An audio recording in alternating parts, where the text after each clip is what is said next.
Hi guys and welcome back. This is episode 4 of Twyx Plays Minecraft. And we have so much to do this episode. So much for taking it slow. Like, the entire idea of this server was that I was gonna, take things really slow. Do things, the old style of Minecraft. But no, I've already been to the end. We've already killed the dragon. Which means I have other problems to think about now. Namely, I need fireworks, which means I need gunpowder. Which means I need a creeper farm. And I've never built one of those before. So that's what I'm going to be doing later in the video. But right now I have a more pressing problem. And that's XP. We have no way of getting XP right now. Go and build like ender farms and stuff. But right now we just need something quick and dirty. And luckily I found a skele spawner. So right now we're going to go and build a skelegrinder. In that direction over there. Which obviously means I need resources. So obviously I need things for the actual skele spawner itself, but of course I couldn't just build a basic one. I had to build something really cool, and by cool I mean scary and evil looking. So I headed to the nether because I needed blackstone, and I also needed a lot of nether brick. So rather than, make some, I decided to just steal a little bit from a nearby nether fortress. So for the build I'm planning, I need normal nether brick and fences and stuff, but I also need the special red nether bricks. Like, they're a really subtle difference between being a brighter red from the normal dull red that nether brick is. And the only way of getting this, I believe, is to make it.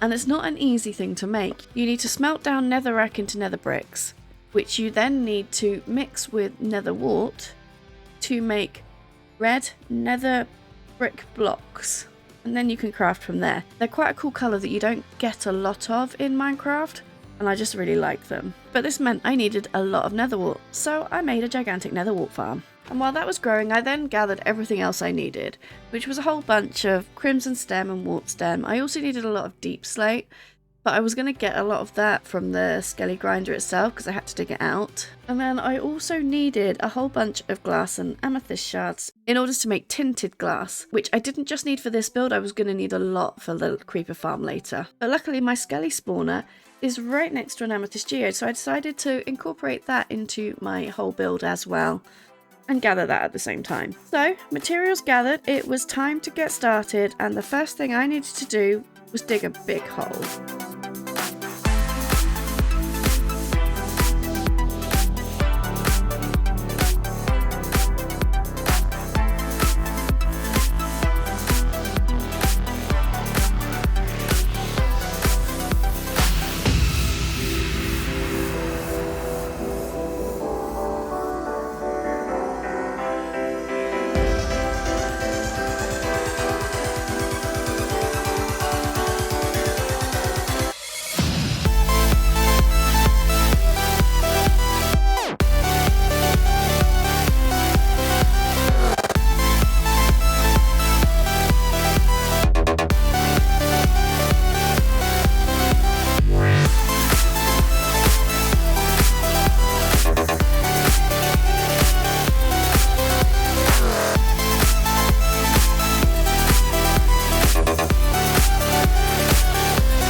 So, what do you think of the build?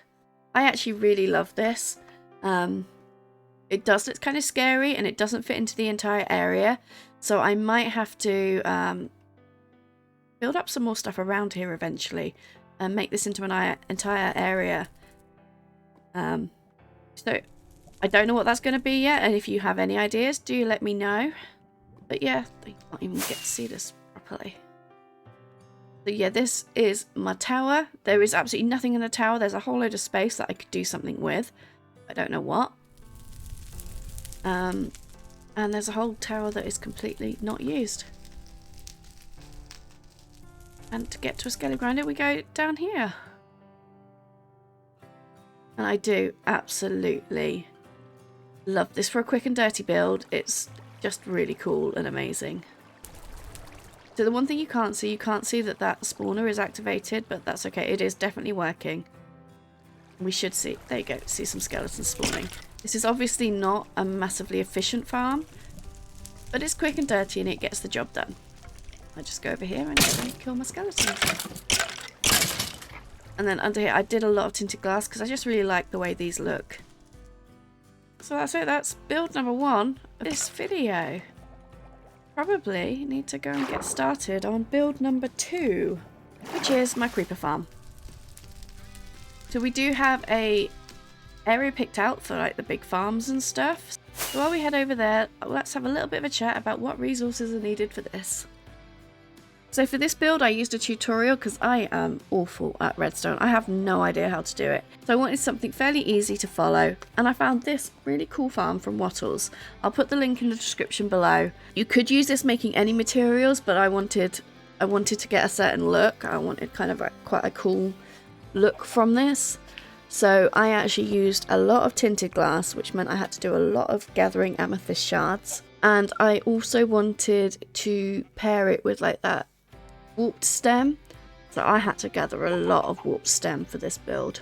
And then in addition to that, I needed to head to the nether. I needed a little bit of nether quartz for some of the redstone. I also needed some magma blocks, but that was about it. If you use fairly basic resources, this is not a difficult farm to make. You don't have to use tinted glass by any means. You can encase this in whatever block you want. For this, I already had a lot of what I needed, and I could get what I didn't have quite easily. So let's build it and see what happens.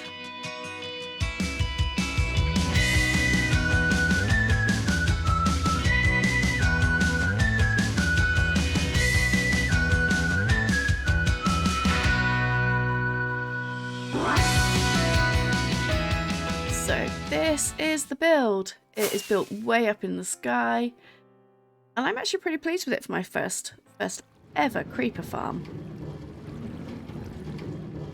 There are a couple of blocks where I've either missed trapdoors or just done it wrong, so I am getting a little bit of other resources, but I don't mind that. It's kind of cool to have these things as well. It's not a massively efficient farm. Let's get out to my AFK spot. So yes, it's not a massively efficient farm, but it works and it gets enough. We're only a really small group playing, so it gets enough for what we need. And it dispenses water, it pushes all the creepers off the end. They go and die down here, and gunpowder filters through.